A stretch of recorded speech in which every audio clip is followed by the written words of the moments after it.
salapärane võõras. Ühel hommikul oli lauale ilmunud keegi võõras. Vabandage, pöördus tema poole suhkur. Kas te olete söök?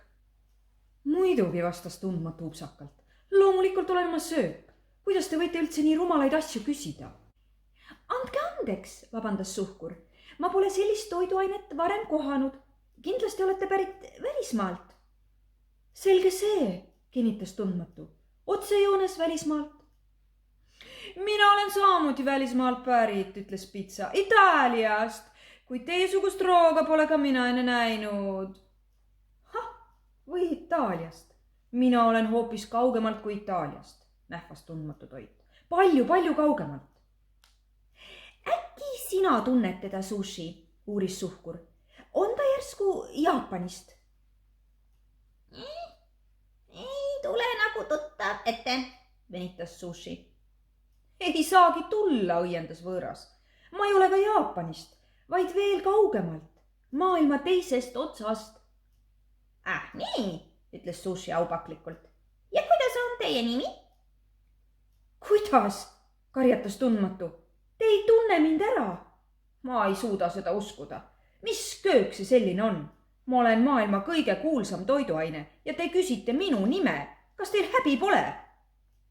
Kõigil hakkaski häbi.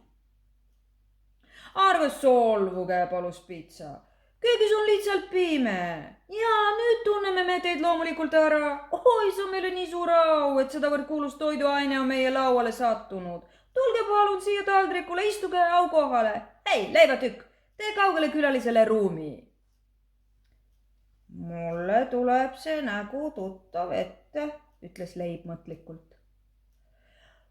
Muidugi tuleb, see on ju maailma kõige kuulsam toit, seletas suhkur.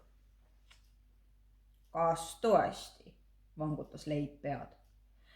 Mina oleks teda justkui kusagil mujal näinud. Ainult et kus? Aga keegi ei viitsinud leiva juttu kuulata, sest leib polnud kunagi välismaal käinud ja oli üldse igas mõttes väga tavaline. Sushi ja pitsa juhatasid kalli külalise otse taldriku keskele ning panid talle killukese võid istumise alla, et oleks pehmem. Kõik toiduained kogunesid tähtsat võõrast vaatama. Ega teid vist tavalises poes ei müüdagi, küsis üks väike muffin lugupidavalt. Oh ei, kus sa sellega, nõustus tundmatu. Ma olen väga haruldane ja kallis. Ja ilmselt ka väga maitsev, uuris suhkur. Keelevin alla, kuulutas tundmatu suureliselt. Kõik ahetasid vaimustunult. Kas ma tohin kinkida teile oma hõbepaberi, küsis šokolaad häbelikult.